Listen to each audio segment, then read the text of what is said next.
Hey guys, can we have a real brief heart-to-heart family discussion about what I call the elephant in the room, which is um, these grown men that go after these little girls and boys for sex. I just got finished watching a little 3-minute Instagram video of this girl, young girl. She couldn't have been no more than about 21, 22, if that, crying her heart out inside of the bathroom where she had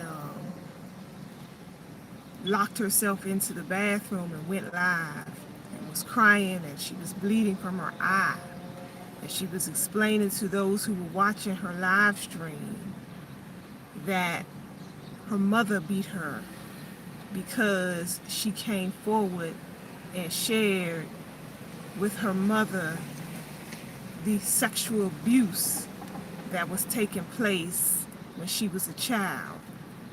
And the mother, according to her, claimed that she knew and then began wailing on her, which is something that's not uncommon.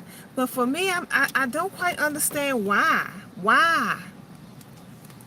Somebody help me out. Why is that? Why is it if a child opens up to its parent, usually the mother, to let them know what is crushing them inside, what they're suffering from? Sometimes the mother will reject that information and lash out on their own child. What's that about? But anyway, I just want, it really disturbed me because it's really the elephant in the middle of the room. And I don't know why it is that whenever this topic comes up, most of the time, publicly, it never really gets addressed properly.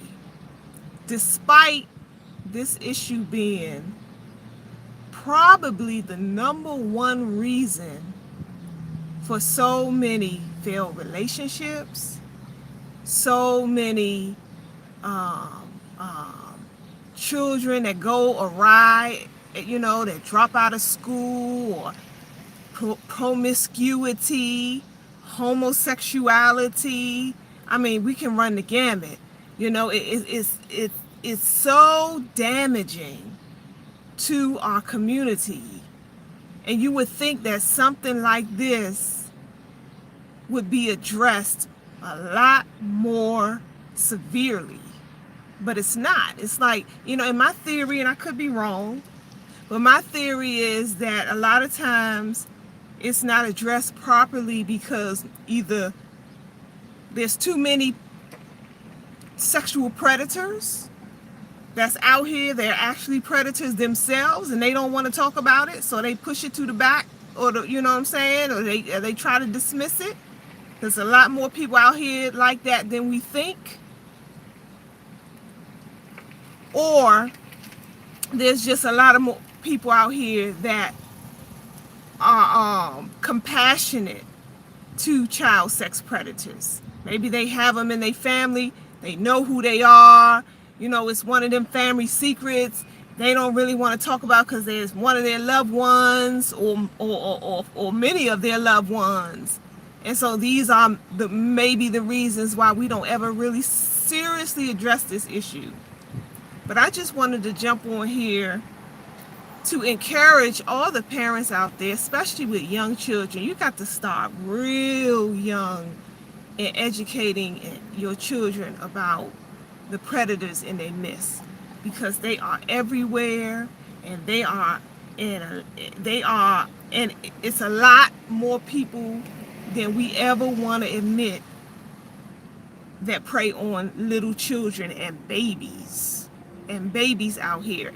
And 8 out of 10 of every case is somebody in that child's own family. So we got to be really careful and really start early with educating our children about how to tell, how to say something. And, my mind goes to, how do we even address this issue where they don't even have to be confronted at all?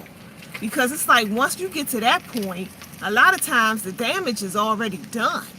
So what do we need to do with our children? I don't have all the answers. I just like to address these type of things to bring more public awareness to these type of situations, so it can be more on the forefront of our minds as opposed to the back. And then what happens is we, out of sight, out of mind, we don't think about it, we don't discuss it, and our children never get the information and they become victims. And this thing is so severe that it ruins people's lives. It ruins people's lives. So, we gotta be more serious about this issue. In particular, there's so much that we deal with, there's so much that we deal with in this society. But I'm a firm believer that is one thing that is like a ricochet effect to a whole lot of other damaging and destructive things that happens, and we look around and like, what the hell is going on? Or why are these children so unruly and acting up? And why are these young girls so promiscuous and teenage pregnancy? And you go down the list and you stop for and realize, my bad. You'll begin to realize that a lot of it lead right back to child pedophilia and all these sexual innuendos as relates to children, and how that affects everybody in our entire community. But I would say, talk to your children early, family. When they first start able to talk and really comprehend and understand is when you really need to be discussing with them these type of things. And if you don't know what to say, get out there and do some research. It ain't hard nowadays with Google right here at our fingertips. Go find some YouTube videos of some people who are some support systems or some people who dealt with this themselves and can give you some advice, or some psychiatrists and things like that. We don't have to have all the answers, but we need to start being more proactive. Because that video that little girl just posted, I just saw, was very disturbing. Very disturbing.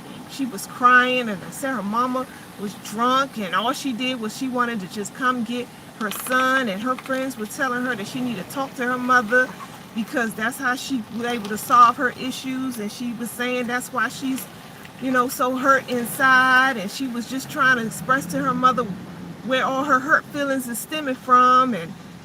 And instead of her mother embracing her and with compassion and love and support, she lashed out and beat that girl. So that's trauma on top of trauma. Trauma on top of trauma. So, and how that stuff starts to play out and act out in our young people. And it ain't just little girls either. It's a lot of little boys out here, a lot more than we would ever want to imagine, that's suffering through this same thing. But it becomes a lot more difficult for them to express themselves because of the macho-ness, the manlyhood. You know what I'm saying? Y'all guys, y'all don't, who as a man who want to admit that they were touched and fondled or raped or penetrated, as a youth. So, and a lot of that they keep inside and they hold up inside and they boggle up. And then when they become destructive to themselves by falling victim to alcoholism and drug addiction and things like that, or a life of crime or things like that, we don't know what happened. We looking all shocked. No, a lot of this can be stemmed back to, this all these sexual deviancies that take place with our young children, and if that shit is never dealt with ever, it got to come out some kind of way. And a lot of times it comes out, if you never deal with it in a healthy way, in a form of healing, it comes out in destructive ways. You know, my theory is that's why we see so many what happens when a lot of these child pedophilias and people like that, pedophiles, go to jail or go to prison. And the first thing they do is, you know, the men in them prisons, you know, they don't get the best, easiest of time. You know, they get beat up and rape themselves and all that stuff. And my theory is because there's a whole lot of men in jail right now, and they can't take it out on whoever abused them when they were young. So when they find out here's some pedophile coming through the doors, you know, that's their way of getting it out, taking it out.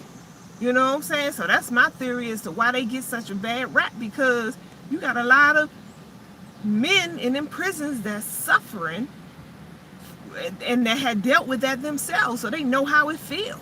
So it's payback time for them. They might not be able to get to the one who did it to them, but they know there's somebody coming through the doors who did it to somebody else's child. Well, they gonna take care of that.